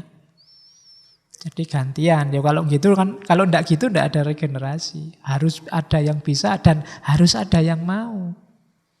Kalian pasti bisa. Bukan urusan, nanti ini kan masih gradul Pak. Ya harus dilewati fase gradulnya dulu. Karena sifatnya memang evolutif. Lama-lama lancar. Atau kalau mau, ya wis lah ndak apa-apa malam Kamis saya, besok malam Senin, malam Selasa, malam Rabu bikin sendiri giliran. Untuk kepentingan bareng-bareng biar lanyah. Besok di kampungnya masing-masing bikin ngaji filsafat tandingannya sini. Kan sudah terlatih, ndak apa-apa. Materinya boleh pakai ini, bahannya boleh pakai ini. Nah, jadi caranya begitu. Jangan minder. Kalau kayak gini terus dan kamu ndak gerak-gerak, ya yang naik terus levelnya saya, kalian mandek. Kalian juga harus gerak. Kalau malam Kamis dikhususkan saya boleh, tapi nanti mungkin bikin sendiri forum malam Selasa, malam Rebu, nyari jam yang cocok. Ndak harus sebanyak ini, mungkin yang punya komitmen aja 10, 15, 8, 2, ndak apa-apa lah berdua di sini latihan saling nyeramai. Duh, itu kan bisa juga, ndak masalah. Itu salah satu cara untuk membangun citra diri. Oke. Nah, nanti di Iqbal ada 2 jenis ego. Yang pertama namanya ego efisien, yang kedua ego apresiatif. Ego efisien itu ego yang kita pakai sehari-hari, day to day. Sifatnya praktis, jangka pendek. Misalnya hari ini, 2 jam ini saya posisinya sebagai yang ngasih informasi. Ini efisien. Setelah ini ndak lagi. Pulang ya tidur, di rumah jadi bapak, jadi suami, di kampus jadi dosen, di sini jadi ustadz, nanti di warung jadi pelanggan. Itu ego efisien. Sifatnya temporal. Ya kan? Dan ya sesuai dengan konteks, itu ego efisien. Ini juga butuh kecerdasan, butuh kearifan, jangan keliru. Kalau di rumah posisinya sebagai bapak, sebagai suami. Kalau di sini mungkin ustadz. Jangan keliru, mungkin di sini, saya di sini jangan-jangan suami ini. Oh itu, ya itu iso kacau. Jadi jangan salah, itu namanya ego efisien. Ada hubungannya sama waktu. Tandingannya ego efisien itu ego apresiatif. Ini yang kalau bahasanya Iqbal waktu murni. Tidak ada temponya, ya kayak kalian refleksi. Aku ini orang kayak gimana ya sebenarnya. Ini ego efisien. Jadi yang lintas waktu. Aku ini orangnya penyabar apa pemarah ya. Aku ini orangnya santai apa kemerungsung ya. Itu ego apresiatif. Jadi jati diri hakikimu di luar fakta-fakta temporer keseharian. Itu namanya ego apresiatif. Kamu disuruh refleksi, muhasabah, itu kan lintas waktu, tidak sekedar di waktu tertentu. Tapi dirimu yang sejati itu seperti apa? Atau kamu ingin membangun dirimu seperti apa? Itu namanya ego apresiatif. Jadi ada ego efisien, ada ego apresiatif. Kalau efisien yang fakta-fakta, hari ini kamu apa, enaknya gimana, dan seterusnya. Kalau pas di warung, yo pahamilah sekarang kamu jadi pembeli. Bukan dosen, bukan apalagi ustadz, bukan kan gitu. Kalau masuk warung terus, aku ustadz ya, assalamualaikum, ya enggak. Urusannya beda. Nanti yang punya warung bingung, nanti kamu dikasih uang kecil. Dah. Oke, jadi itu jenisnya ego. Terus, nah, jangan salah ya, ego itu sifatnya selalu berada dalam tegangan. Ya tegangan bukan berarti selalu tegang gitu. Jadi maksudnya apa? Ego itu selalu dialektis, selalu ditantang oleh realitas sekelilingnya. Dia selalu ditantang oleh lingkungannya. Maka selalu intention. Dia selalu, mauku ini penyabar, tapi ini teman satu ini kok disabar-sabari gini terus ya. Nah, intention. Maunya sih aksinya damai. Tapi ini provokator, ini kok kayak gini, kurang ajar ini ya. Tegangan itu namanya intention. Ketika kamu ingin membangun dirimu sebagai apa, lingkungan sekelilingmu itu jadi antitesisnya, dialektikanya. Ayo gimana kalau begitu? Maunya kamu rajin sholat malam. Tapi begitu mau sholat kok siaran langsung sepak bola. Mana ini yang didahulukan? Nah, ini kan intention, tegangan. Saya mau rajin belajar Pak. Tapi temanmu sekamar ini ngejak ngobrol, gitaran, ngejak. Piye toh yo, gimana cara? Ini intention. Sifatnya selalu begitu. Kuncinya ada di keteguhan dirimu. Ayo, gimana menghadapi itu? Pinginnya sih jadi mahasiswa yang rajin nulis. Tapi begitu pegang laptop, pegang HP, kok yang dibuka lagi-lagi Facebook, WA, game. Kalau enggak gitu, gimana ya caranya? Itu intention. Sudah merancang-rancang, pokoknya satu hari satu tulisan. Tapi begitu megang laptop, ini mulainya gimana? Besok aja enggak ada bahannya, enggak jadi nulis. Ya kan? Itu namanya intention. Egomu ditantang terus oleh kenyataan sekelilingmu. Pokoknya Pak, saya targetnya pacaran itu setelah lulus kuliah.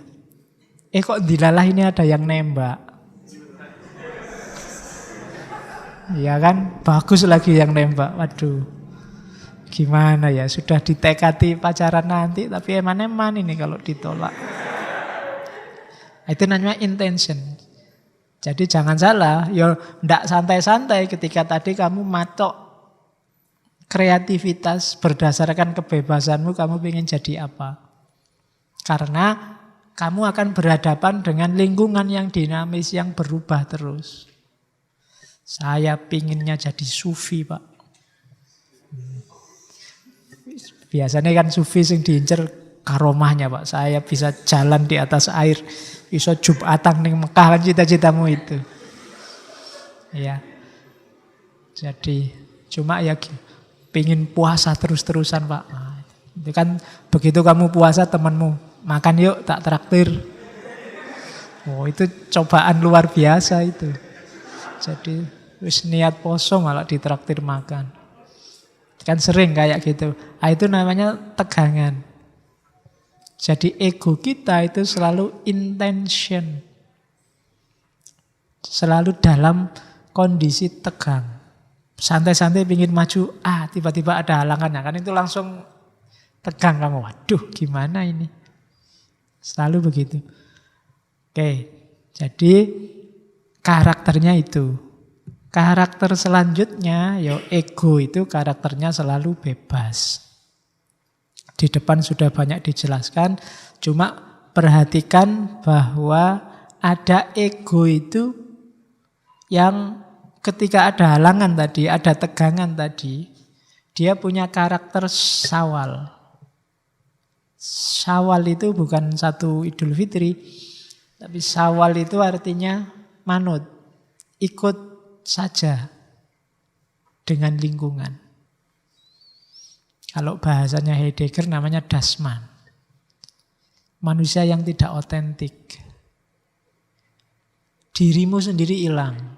Kamu tenggelam dalam kerumunan. Itu namanya syawal. Jadi jangan mau begitu katanya Iqbal. Ya kamu bebas, cuma gunakan kebebasan itu, jangan lari dari kebebasan itu. Karena begitu kamu lari dari kebebasan, kamu jatuhnya ke kerumunan. Yang kamu lakukan hanya dari niru ke niru. Dari idola satu ke idola yang lain. Tidak pernah jadi dirimu sendiri. Rambutmu niru artis A, bajumu niru artis B, kumismu niru artis C, dan seterusnya. Jenggotmu niru Ustadz A, gaya ngomongmu niru Kiai C, dan seterusnya. Kamu tidak pernah jadi dirimu sendiri yang otentik, itu mana tidak tahu. Itu namanya syawal. Nanti ada orang yang Kebalikannya Syawal adalah orang yang is gitu aja rindu. Kadang diartikan cinta. Para pecinta itu tidak Syawal, kebalikannya. Para pecinta itu lingkungan diserap ke dalam dirinya. Kalau Syawal, dirimu yang diserap oleh lingkungan. Jadi kamu jadikan lingkunganmu itu bagian dari usahamu untuk mewujudkan targetmu, cita-citamu. Jadikan modal untuk meraih yang kamu inginkan. Bukan sebaliknya kamu tenggelam. Yang lain gemar sepak bola, oke. Serap itu dalam dirimu, jadikan kegemaran yang lain akan sepak bola itu keuntunganmu. Kemanfaatan bagimu. Ya entah dengan cara apa. Kamu sendiri yang ngerti. Temanmu yang suka main gitar, itu jangan bikin kamu tenggelam oleh gitarannya. Serap keahliannya main gitar itu sebagai bagian dari rencanamu untuk membangun egomu tadi. Itu menyerap namanya. Bukan marah-marah, menyerap. Menyerap itu mengambil yang terbaik, dicerna sesuai kondisi kita. Oke, gitaran ada bagusnya juga. Nek lagi sumpek dia main gitar. Kalau sudah jengkel ya dikepruk sama gitar. Ya, jadi menyerap kondisi sekeliling itu ya kayak gini misalnya. Ada temenmu banyak. Ini kan kadang-kadang jadi penghalang, tapi jangan dijadiin penghalang. Jadikan dia kekuatan. Dengan banyak teman mungkin kamu lebih enak. Kalau sendirian face to face sama saya kan gak enak. Jangan dijadikan gangguan. Temanmu yang main gitar, jangan posisikan dia sebagai penghalang egomu. Tapi jadikan dia bagian dari rencanamu melahirkan ego. Alhamdulillah punya teman main gitar, ada hiburannya biar gak selalu tegang. Santai aja itu. Bisa dimasukkan ke skema egoku. Alhamdulillah di Indonesia ada yang ngamuan, jadi nggak perlu aku yang ngamuk, sudah diwakili mereka. Ya, jadi tidak dimuntahkan keluar tapi diserap sesuai kepentinganmu. Itu lawannya Syawal. Kalau yang Syawal, kamu yang hanyut ikut mereka, egomu kamu hilangkan, kamu ikut mereka. Kamu buang egomu dan kalau gitu aku jadi ahli gitar juga lah. Nah, itu Syawal namanya. Jadi itu cara mempergunakan kebebasan. Jangan mau ditelan oleh lingkunganmu, kebalikannya, telanlah lingkunganmu untuk kepentinganmu. Oke. Ya, ini puisi-puisinya yang bagus. Dulu sudah saya kutip, kelihatannya yang hancurkan dunia sampai berkeping-keping bila tidak sesuai denganmu dan ciptakan dunia yang lain dari kedalaman wujudmu. Betapa pedihnya manusia merdeka yang hidup di dunia yang diciptakan oleh manusia yang lain. Itu ya, tempelen ini di kamarmu kalau ada bekas-bekasnya hujan yang kuning-kuning itu ditutup pakai ini lumayan. Terus jangan hinakan pribadimu dengan imitasi. Bangunlah. Hai kau yang asing terhadap rahasia kehidupan. Nyalakan api yang tersembunyi dalam debumu sendiri. Wujudkan dalam dirimu sifat-sifat Tuhan. Banyak sekali syair-syairnya Iqbal yang arahnya ke sini. Itu hanya contoh. Nah, puncaknya ego itulah nanti insan kamil. Sudah mau selesai baru ketemu insan kamil. Jadi proses yang di depan tadi muaranya adalah insan kamil. Insan kamil itu puncak tertinggi yang bisa dicapai oleh ego. Penjelasannya panjang, tapi intinya Iqbal ngasih contoh aja. Kayak Nabi Muhammad, insan kamil itu spiritualitasnya memuncak. Tapi dia tidak berhenti di Lauhil Mahfudz. Dia turun kembali ke bumi. Beda dengan para sufi. Banyak sufi yang mengalami ekstase puncak dan dia tidak kembali lagi ke bumi. Jadi bentuklah egomu, bangun dia sampai bisa naik ke atas, sampai puncak spiritualitasmu, kemudian turun kembali ke muka bumi.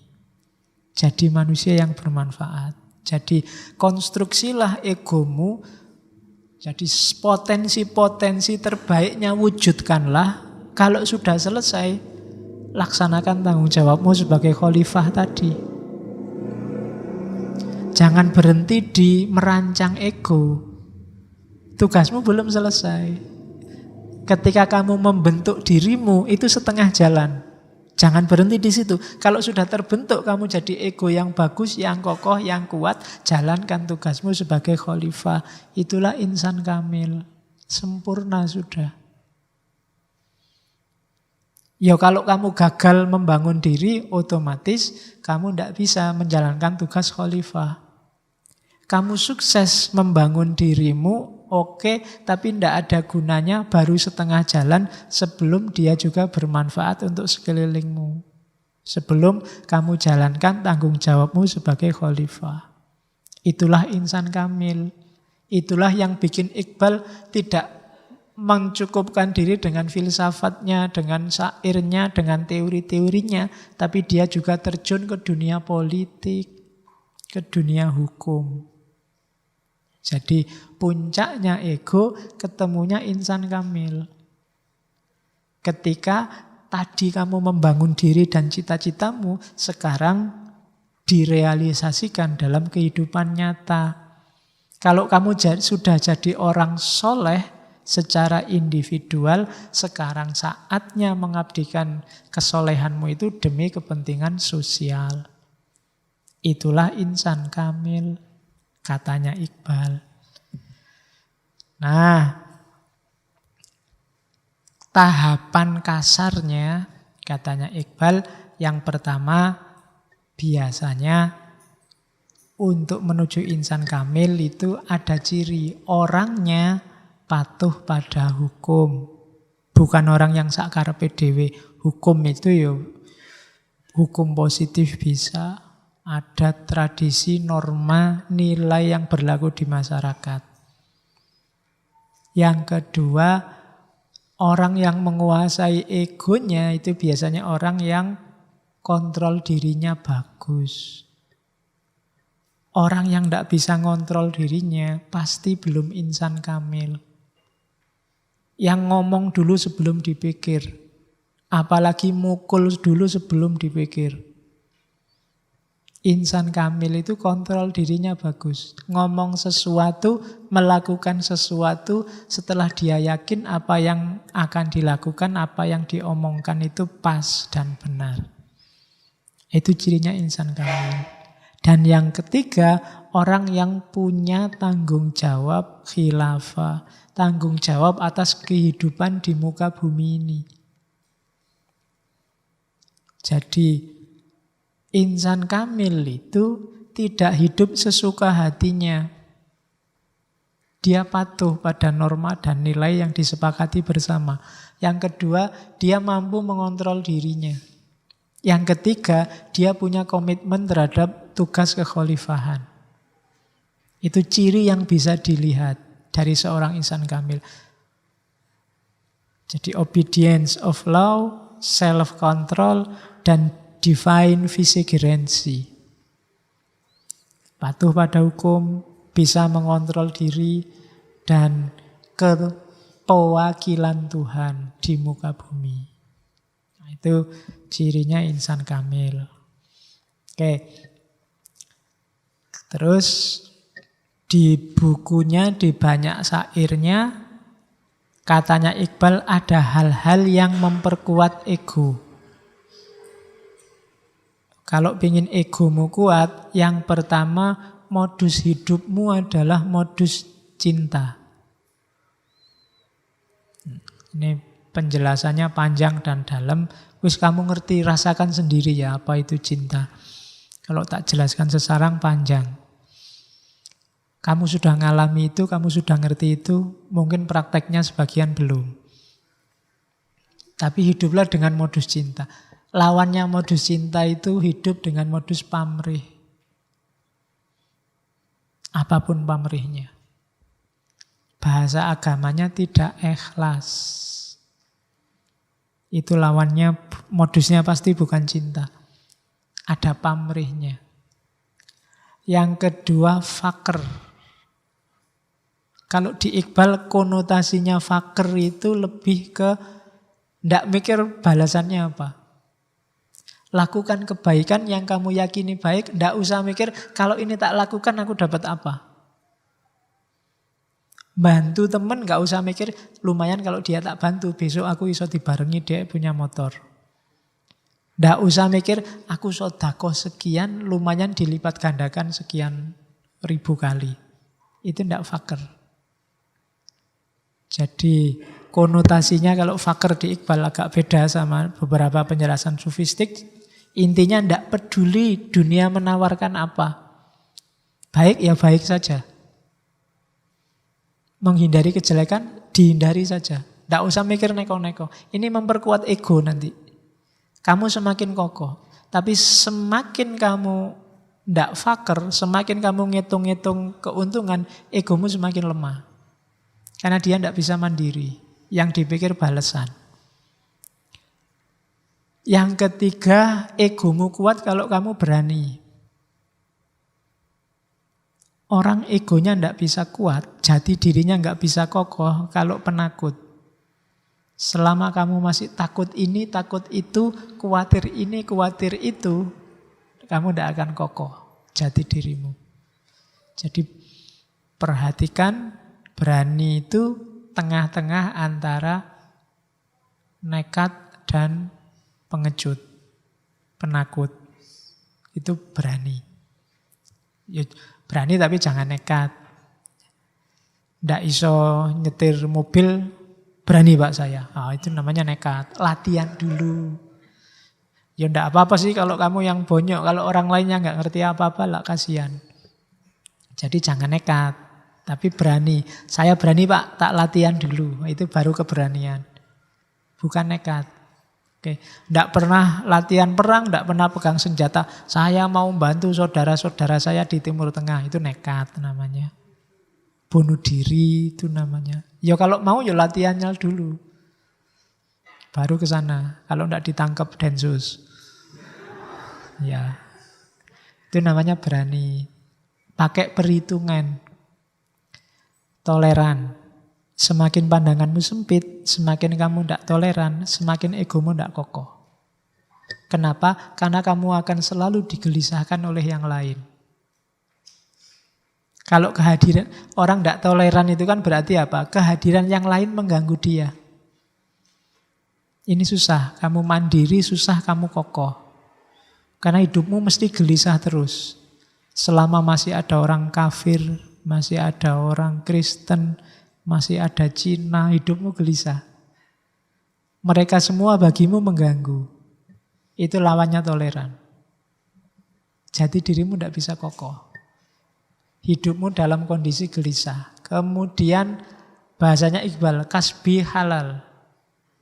Nyari yang halal-halal. Yang tidak jelas, yang subhat, itu bikin gelisah. Apa saja. Tidak cuma rezeki. Pacar juga yang halal. Pacarnya temennya disikat kan tidak halal. Ya, tidak boleh. Oke. Jadi, ya apa-apa. Kalau yang halal itu kan tenang. Ya kayak kucing itu loh. Kucing itu kalau kamu kasih makan, dia makannya tenang. Tapi kalau dia nyuri makanan, dia mesti tidak tenang, tolah-toleh. Khawatir yang punya lihat. Nah, cari yang halal biar tenang. Oke.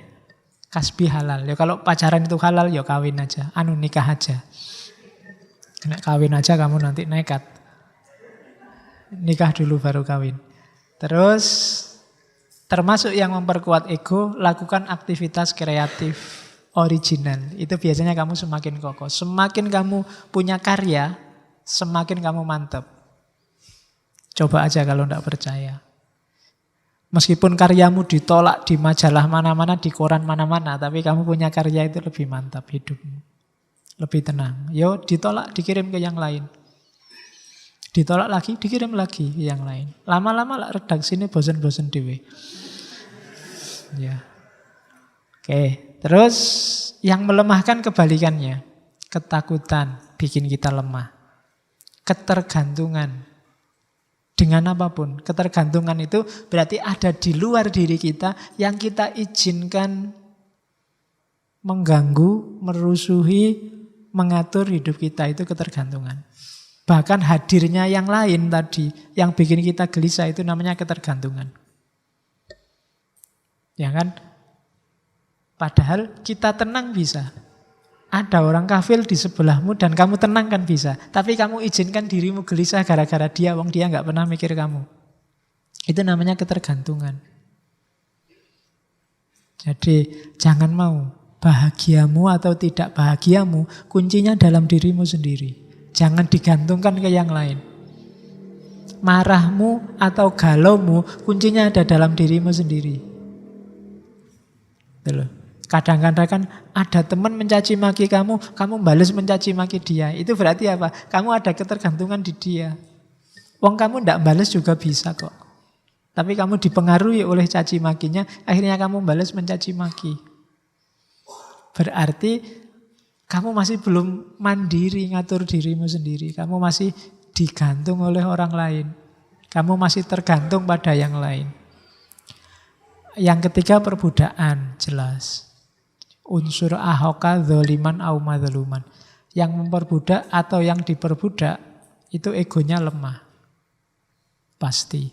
Dia tidak bisa sendiri jati dirinya. Yang memperbudak dia butuh yang lain untuk ditindas baru eksis. Yang diperbudak apalagi dia tidak bisa menampilkan dirinya sendiri.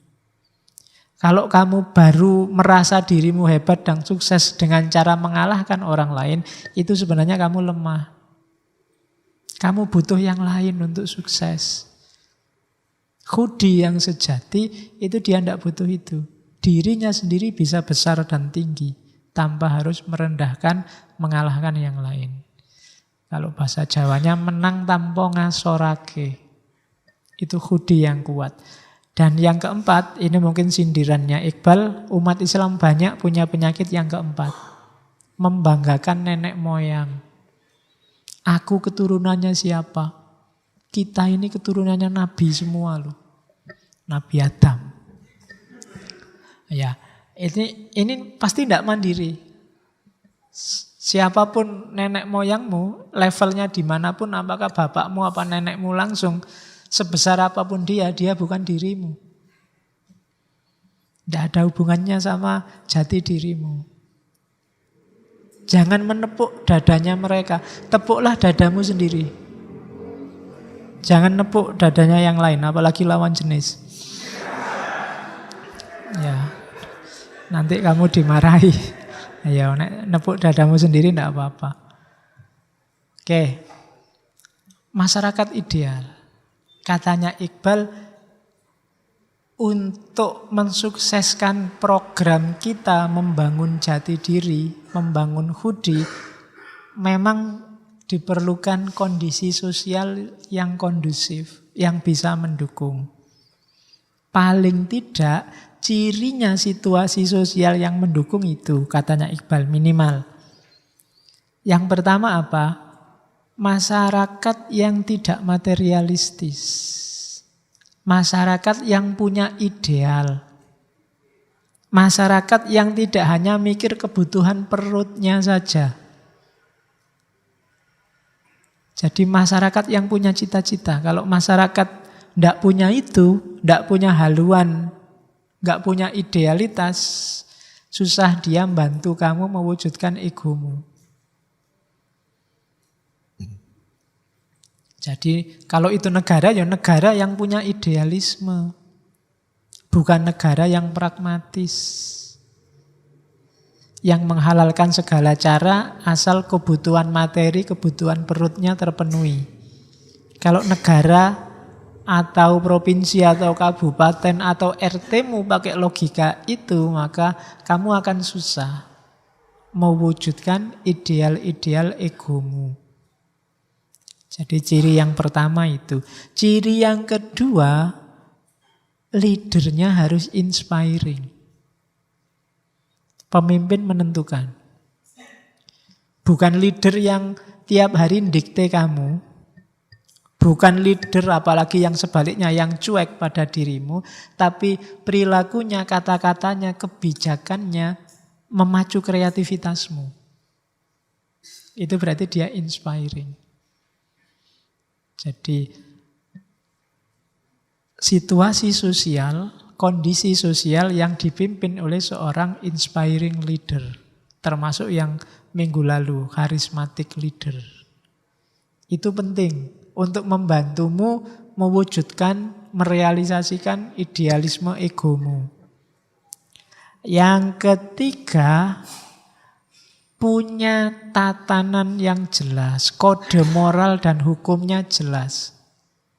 Kalau negara, aturan dan normanya nggak jelas, kamu akan sulit.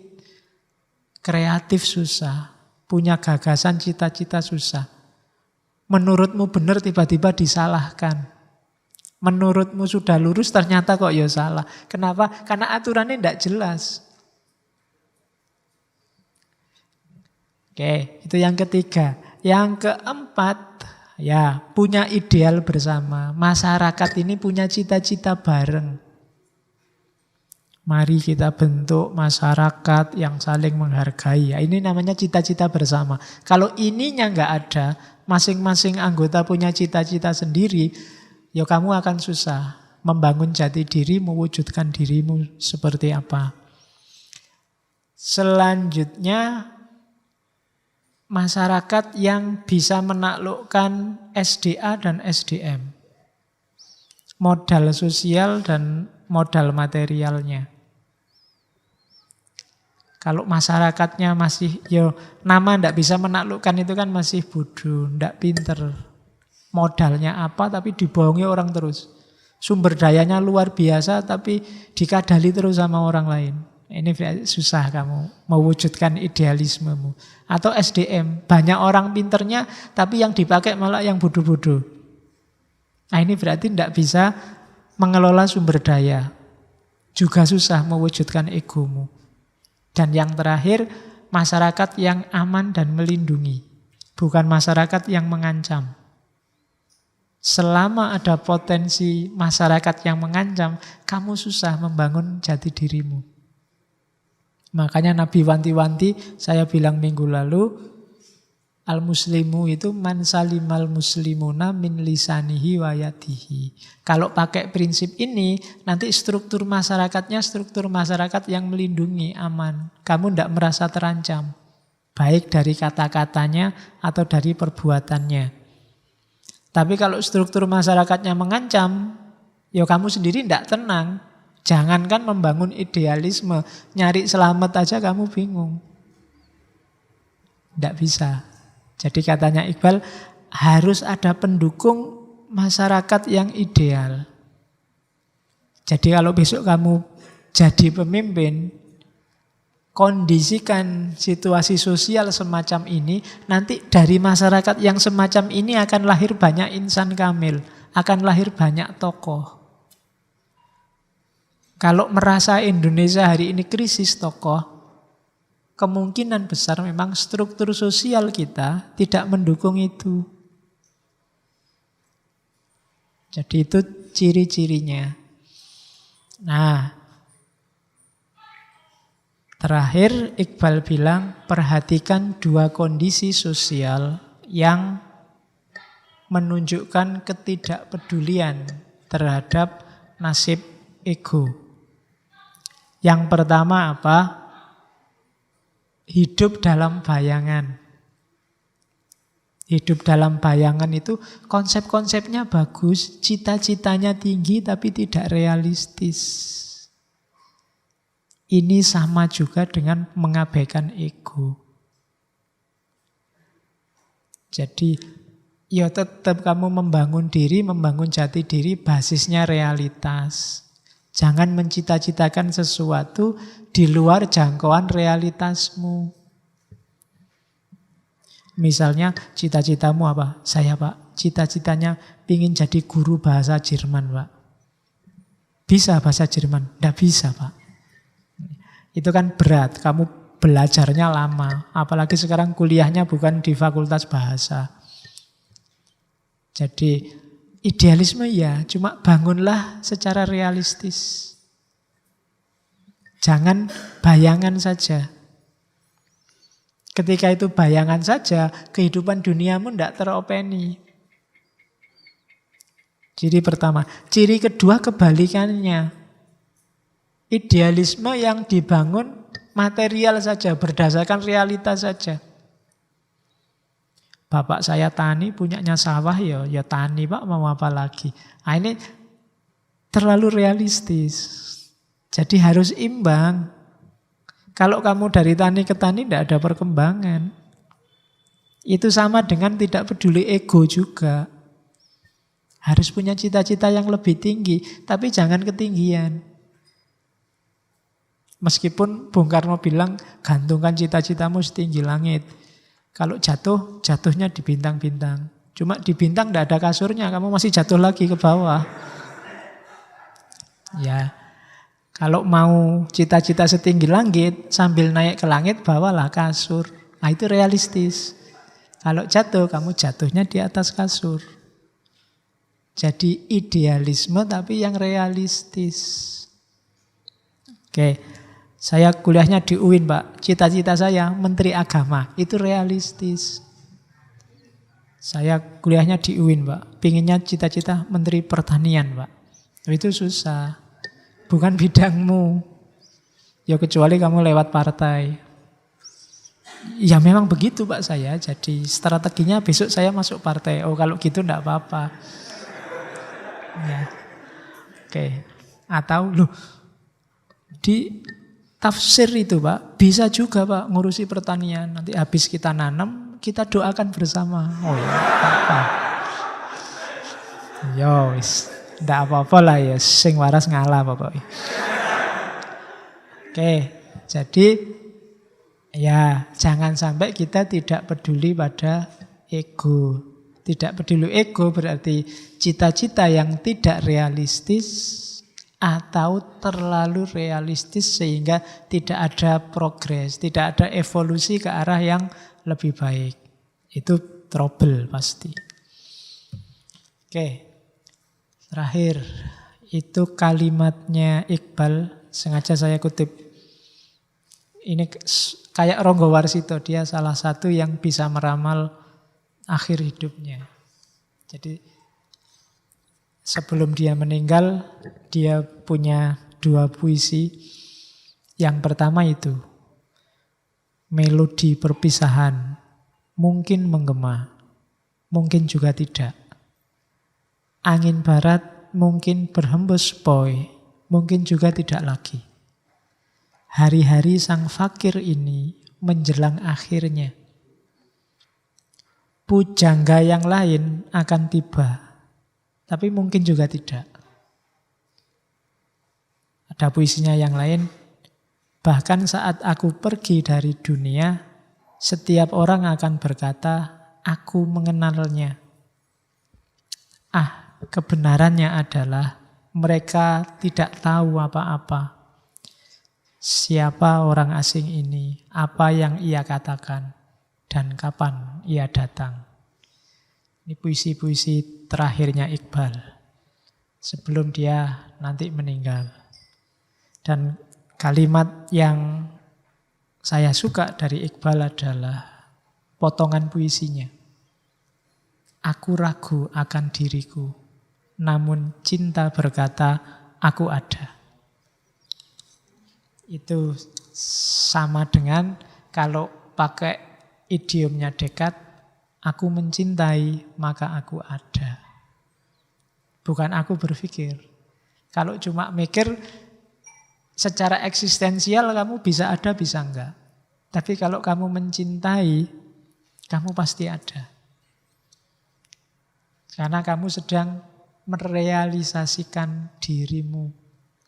dalam wadah paling agung yang namanya cinta. Jadi jargonnya Iqbal kalau pakai nama lain, aku mencintai maka aku ada.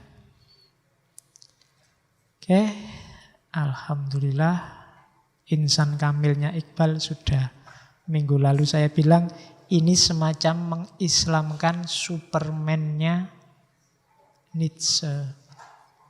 Kalau Nietzsche kemarin kan tidak ada bau-bau Islamnya sama sekali, tapi di Iqbal kelihatan di titik-titik mana Islam dan ajarannya masuk.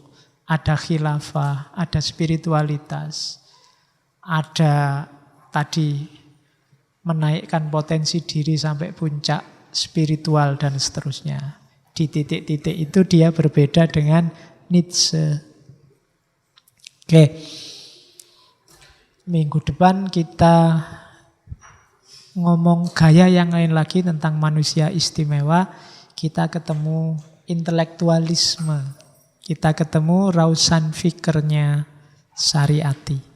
Setelah itu minggu terakhir November kita tutup dengan insan kamilnya Ibnu Arabi.